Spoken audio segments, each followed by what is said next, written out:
Salut tout le monde, bienvenue dans une nouvelle vidéo. Oh, aujourd'hui, ça va pas être un truc très sérieux.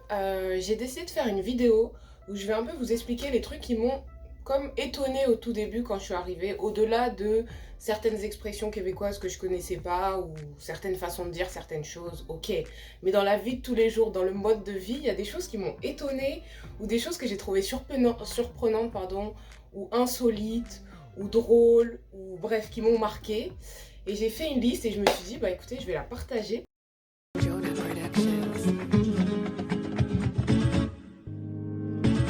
D'abord, on va faire toute une thématique qui va être les transports en commun. Donc le bus et le métro. Les transports en commun. Parce que j'ai plusieurs points sur les transports en commun. Je ne sais pas ce qui s'est passé, mais il y a beaucoup de choses qui m'ont marqué. La première chose qui m'a marqué, moi je viens de région parisienne en France. Donc les lignes de métro, elles vont jusqu'à la ligne 14. Et puis c'est des chiffres. C'est 1, 2, 3 jusqu'à 14. Ici c'est des couleurs. Deuxième fait en rapport avec les transports en commun, ils affichent le temps d'attente sur une télé. Une télé, genre dans la station, il y a une télé, je vous mettrai des photos en même temps que je parle et tout, mais dans la station, il y a une télé, et dessus, il y a marqué, bah, il faut attendre tant, et dessus, il y a comme des conseils un peu de lifestyle, genre comment manger, je sais pas, 5 fruits et légumes par jour, et ils vont donner des conseils, ou comment bien dormir la nuit, ça m'a marqué, comment bien dormir la nuit, et ils disent il faut aérer, il faut dormir tout nu, parce que ça fait du bien. Il y a aussi l'actualité, au niveau politique, qu'est-ce qui se passe avec le Covid, il y a combien de cas par jour, ou de décès, genre, je sais pas, ça m'a grave étonnée et je trouve que c'est une bonne initiative. Troisième chose, en gros dans le métro, à chaque fois on entend genre code 75. Code, non, non, et je comprenais pas ce que ça voulait dire, ni pourquoi, genre c'est une annonce qui est faite à tous les voyageurs. Et en fait, je pense que j'ai compris. C'est une façon de discuter de manière cryptée avec les gens qui travaillent à la STM, que avec les employés en gros. Peut-être code 75, ça veut dire il y a un malaise voyageur. Mais ce qui m'étonne, c'est qu'en région parisienne, dans les transports en commun, quand on fait une annonce, bah, c'est fait pour les... En général, c'est fait pour les voyageurs, c'est fait pour tout le monde, c'est pas fait juste pour les employés. Et c'est trop bizarre parce que les premières fois, bah, on va pas se mentir, on n'est pas habitué. Et moi, je me demandais, mais quel est le rapport? Genre, moi, ça m'intéresse pas en tant que voyageuse, donc pourquoi vous me dites ça? Mais en fait, c'est leur moyen de communiquer de manière cryptée, c'est magnifique. Quelle invention. Le quatrième truc, dans le métro, ou en tout cas proche des stations de métro, et même de manière générale, j'ai l'impression dans la ville de Montréal, il y a encore les anciennes cabines téléphoniques. Genre dans le métro, il y a des fois il y a le truc de téléphone.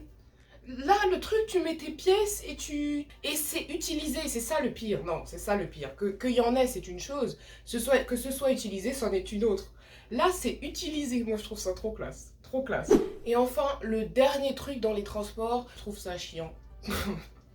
Je trouve ça un peu relou. C'est qu'en région parisienne, en général, quand on attend le bus, bah, il y a marqué, en tout cas, pas partout. Je sais que c'est pas partout, mais des fois, il y a marqué dans combien de temps le bus arrive. Quand on arrive à l'arrêt du bus, il y a un tableau avec il arrive dans 3 minutes et le prochain arrive dans 10 minutes.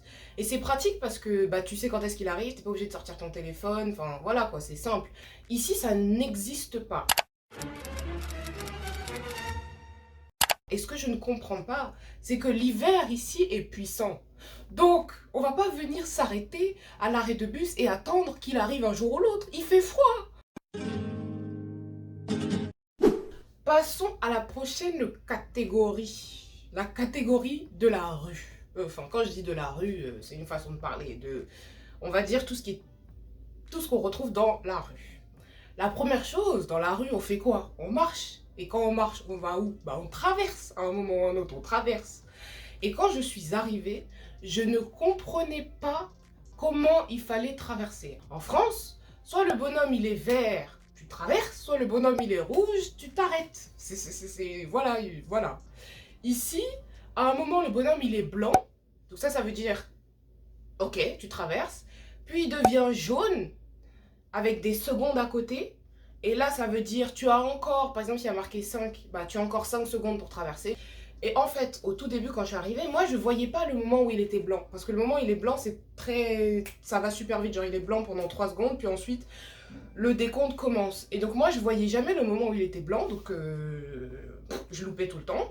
Et après, je voyais juste le décompte. Et pour moi, le décompte, ça voulait dire quoi? Ça voulait dire, bah, dans 8 secondes, tu pourras traverser.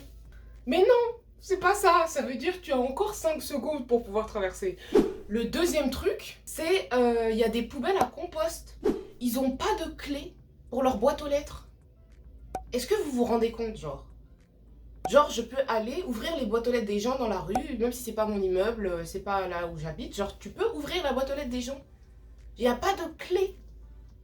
Moi, je trouve ça incroyable. Il n'y a pas de clé. De boîte aux lettres, il n'y a pas de clé. En tout cas, dans mon quartier. Et à chaque fois que j'ai essayé de faire attention, j'ai jamais vu de clé. Prochaine thématique, tout ce qui concerne les magasins slash restaurants. Les vendeurs me disent salut, comment tu vas? Ou dans des cafés aussi. Salut, comment tu vas? Et je sais pas pourquoi, mais déjà, eux, le salut est beaucoup plus commun, beaucoup plus courant. J'ai l'impression que nous, on dit quand même plus souvent bonjour que salut. Eux, ils disent genre salut, comment tu vas? Bon matin, comment tu vas? Et le comment tu vas, je trouve que ça fait très friendly, très convivial et tout. Le deuxième truc dans les magasins que je ne savais pas, en fait, qui est plus lié à l'argent, c'est qu'on vous demande carte de débit ou carte de crédit. Genre, j'ai un compte ici et il y a vraiment deux cartes différentes. Tout le temps, tu as deux cartes différentes avec toi. Ta carte de débit, avec laquelle tu fais tes achats, genre dans les magasins et tout, et tu es directement débité sur ton compte. Et ta carte de crédit, avec laquelle tu fais des achats sur Internet. Et celle-là, tu peux aussi faire des achats en magasin, mais du coup, tu n'es pas directement débité sur ton compte. Ça te fait un crédit qu'ensuite tu dois rembourser. Est-ce que vous vous rendez compte, genre? Les prochains trucs qui m'ont étonné, c'est vis-à-vis de la nourriture. On n'a pas forcément les mêmes nourritures, bon c'est normal, hein, on n'a pas forcément les mêmes habitudes alimentaires, etc. Et notamment pour ce qui est des conserves et des soupes. En fait, moi, ce que j'ai gardé comme souvenir, c'est que si demain je vais à Carrefour, le rayon conserve et le rayon soupe, ce sont des rayons entiers. C'est pas juste 3 soupes et demie dans un rayon. Il y a tout type de soupe, avec plusieurs combinaisons de légumes, avec plusieurs tailles, plusieurs formats, avec plusieurs marques, avec plusieurs prix, avec plusieurs tout. Et les conserves, n'en parlons pas. Genre vraiment les conserves, il y a tout en conserve. Eh bien, autant vous dire qu'ici, je crois qu'ils doivent pas beaucoup manger de conserve et de soupe. Hein. Au-delà de ça, le lait. Le lait. Moi, je bois énormément de lait. Et en France, nous avons des packs de lait. Déjà, le lait coûte pas très cher en France. Et au-delà de ça, nous avons des packs de lait. Des packs de 6 bouteilles de lait. Des packs de 12 bouteilles de lait. On a des packs. Il n'y a pas de pack ici. Il n'y a pas de pack. Le lait coûte très cher. Alors, je pense que du coup, il doit y avoir derrière des ententes avec les agriculteurs et tout qui sont différents d'eux en France. C'est peut-être beaucoup mieux pour eux, clairement. Mais il n'y a pas de pack de lait. Donc quand tu vas acheter du lait, il y a des bouteilles genre 1 litre, 2 litres, je crois. Et c'est tout. Prochaine thématique. Quelque chose de très utile dans la vie de tous les jours, les toilettes. Alors je sais pas pourquoi j'ai fait une thématique les toilettes, mais il faut qu'on fasse une thématique les toilettes. Ils ont des toilettes à l'américaine avec pas des portes entières, puis des espaces sur les côtés. Moi, je trouve que ces portes, c'est un enfer. Déjà, la porte, elle est pas très haute. Et comme je suis grande de taille, il y a eu des moments où, genre, quand je me lève, on voit ma tête qui dépasse. Non mais on est où? On est où? Donc il y a ça. Et ensuite, genre, il y a la porte. Et sur les côtés de la porte, il y a un espace. En France, il n'y a pas ça. Ça, pour le coup, je suis sûre, il n'y a pas ça. Il y a pas ça. Un espace où on voit, genre.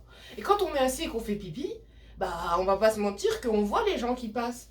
Donc si moi je les vois, bah ils me voient. Donc pourquoi vous faites ça? Autant ne pas mettre de porte alors. Genre on enlève la porte et puis c'est bon. Je sais pas. Bref, ça m'a perturbée. Et la deuxième chose qui m'a perturbée, c'est la chasse d'eau. Je ne sais pas pourquoi. Vraiment, je ne sais pas pourquoi. Peut-être je suis bête, hein. Peut-être. Mais il y a eu tellement de moments où je viens de finir de faire mes besoins, pardon, et je ne trouve pas la chasse d'eau. Alors des fois, il y a des chasses d'eau, c'est évident, genre c'est un truc, voilà, tu sais que c'est une chasse d'eau. Mais il y a des moments, genre c'est comme des trucs par pression, il y a comme un écran noir, puis il faut que tu appuies. Ou alors il y a eu des endroits aussi, c'est en sortant des toilettes que la chasse d'eau elle se tire toute seule. Et enfin, une catégorie extra autre, parce que je peux pas trop catégoriser ces trucs. Ici, le cannabis est légal, et donc ils ont un magasin en charge de vendre du cannabis. C'est la SQDC.